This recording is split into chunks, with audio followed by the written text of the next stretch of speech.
Hi, my name is Angie. I am 41 years old. I will be 42 on Friday 13th of March this year. I grew up in Bucks County, in Percy area, and down here in Kensington. I took a trip on the train to get down here to go get more dope, and even after the last two times I came down, I got beat up, robbed. Last week I got beat up, left to die face down in the snow. Some nice man in a cart picked me up and helped me. But the last thing I remember was being upstairs getting on the train because I paid for the train, and then I don't know how I ended up in the snow. Um, so How you doing, Miss Angie? why am I doing this? No, how are you doing tonight, Miss Angie? I'm at the worst that I've ever been. I'm at the lowest of my lows. I want to change. I've been to rehab so many times. I know what to do. I just have to put it into action. Um, but it just seems like every time I try to do something, then like I take 12 steps forward and 20 steps back, and it's just been a complete self-sabotage. Well, it's okay, as long as you don't give up, Yeah, I know. I'm a people pleaser. I love helping other people. Even if I'm in a shitty situation, I still go out and help others. I you know, Well, that's good to have a good heart because that's how God, will want it. yes, yeah. I know God's with me and He's there. It's the only reason why I'm still alive today. I think it's just God's looking out for me. All the friends that I've lost over the years, and more every day. And it's a So, terrible addiction. so let's rewind a little bit. How was your childhood growing up? I had a great childhood. There's no excuse for what I'm doing right now. There's absolutely no excuse at all for any of this because my mom and dad provided everything and anything a child could ever want. Even though we were poor, it's still, they always surprise me at Christmas with go-karts and snowmobiles, and, it was a good life. I lost my best friend after he had a head trauma, and wasn't my best friend anymore. He was like a whole new person. We had to teach him how to walk and talk and everything else in the beginning of ninth grade. By 10th grade, I was pregnant. By 11th grade, I was dropped out, got my GED, and I had a healthy but 1 pound, 14 ounce baby that I dedicated my life for. Um, so she's just an amazing miracle in itself. So, how did you get introduced to drugs? I started smoking pot when I was like 12 with my uncle when I was babysitting. And then from there, just my older sister and I would have people over and we'd all sit in a circle and smoke pot. And then it just escalated from there. I went from just pot to some dippies or dippers, and then we tried coke. I tried everything except for heroin and special K. And the two things I never tried growing up.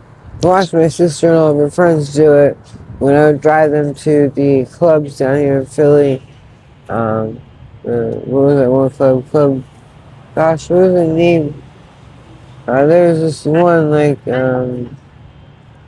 club where they dance. It was, a weird dance, like crazy lights and lots of ecstasy and acid and stuff like that. So basically, you done just about tried every drug, huh? Pretty much, almost. And what drug do you currently struggle with now? Heroin. It's not even heroin. It's not heroin at all. It's I don't even know what it is. I still ingest it. And I can't wait to, once I get that bag, I'm like, oh yes, it's finally. And it's just sad. It's sickening how bad this drugs controlled my life.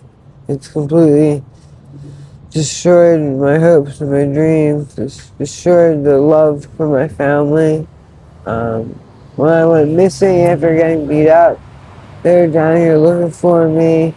They had posters made up. They had it on Facebook, and I was super annoyed and embarrassed because uh, if I asked them for help, if I would have been able to call them, they wouldn't have come. But yet, then they like overreact.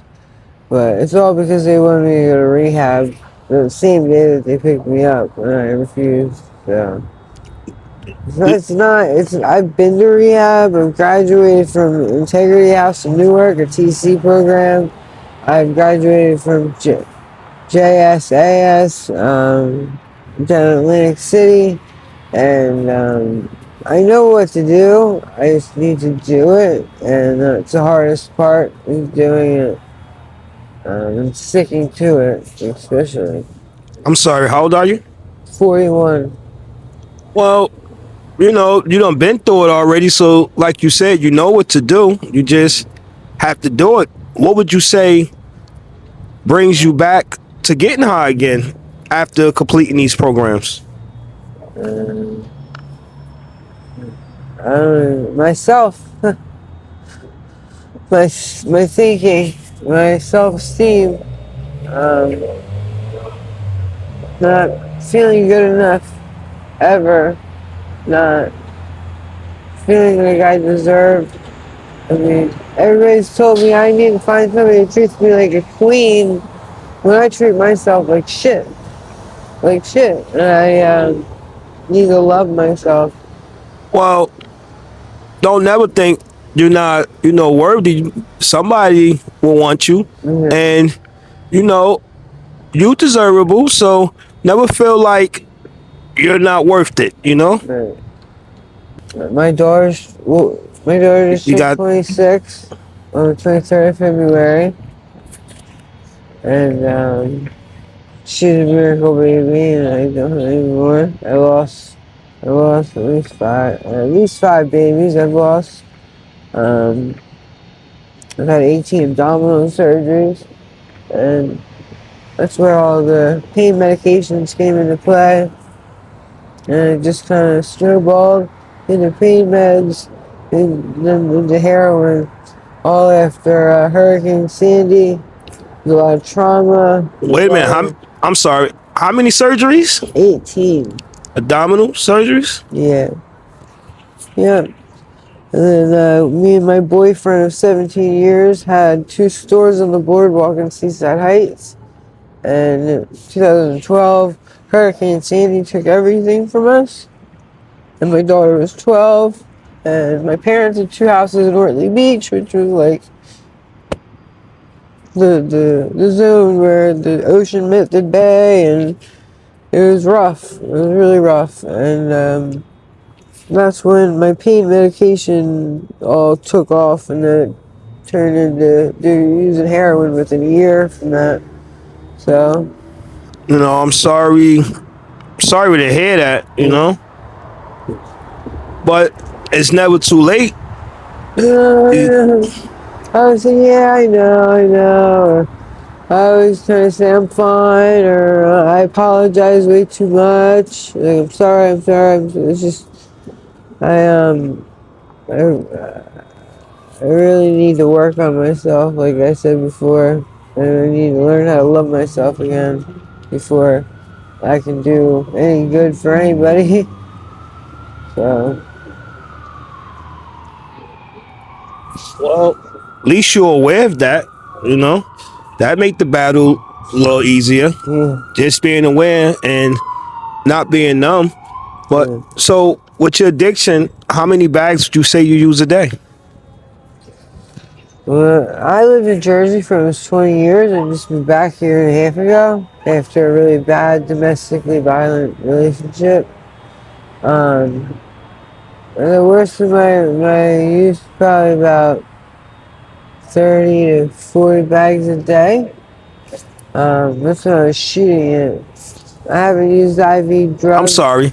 You said how many bags? 30 to 40. 30 to 40 bags a day? That's what I was shooting it, injecting it. Okay.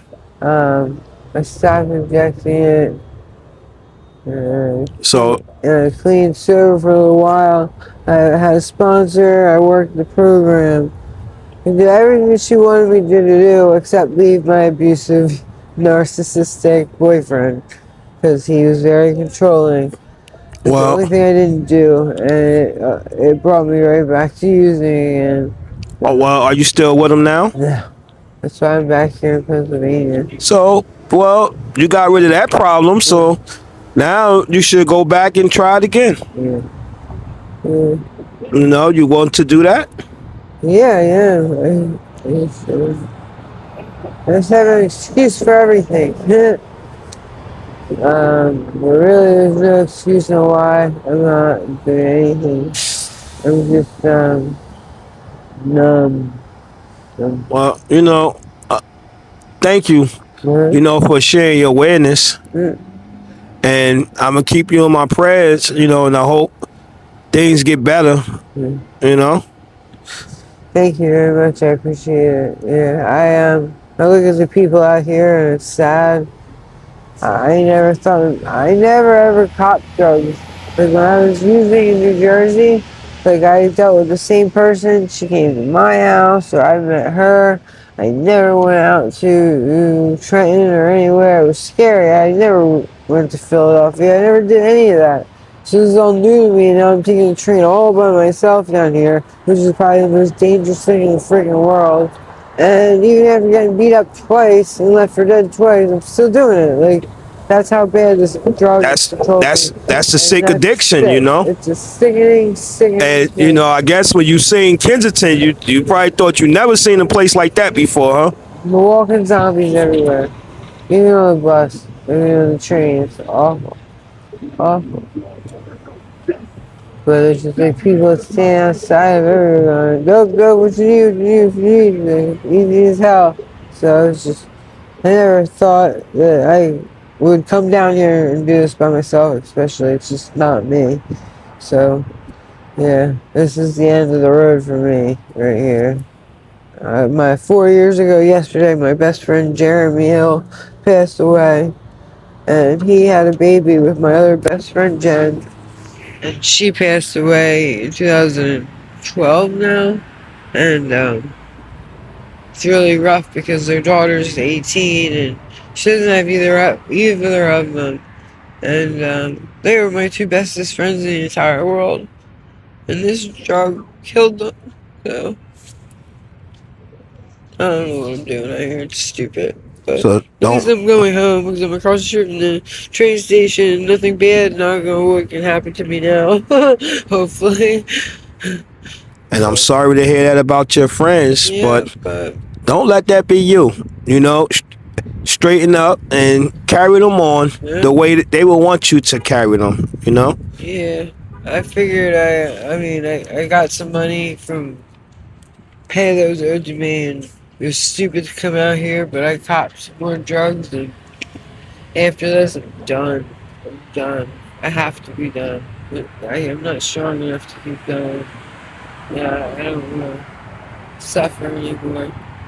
Sickness from getting off this new shit is worse than it ever was. Like, it's so bad that you can't get off of it because once you're going back because you're vomiting and just so sick. The worst headache in the world. It's just awful. I don't know what the hell they're using, but they're putting something in it that's making it harder to get off of. So it's even more addictive now. So, yeah, that's all I have. Thank you. Thank, thank you. You're welcome. And for the people who's watching this and they rooting for you, what would you want to say to them before we end this interview? Stop living in the past and just keep moving forward.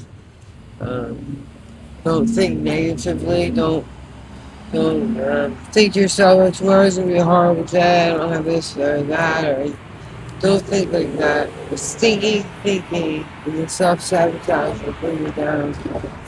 And everybody should have friends and not be alone because isolation is terrible. Isolation will kill you. So that's it. All right. Thank you. Thank you.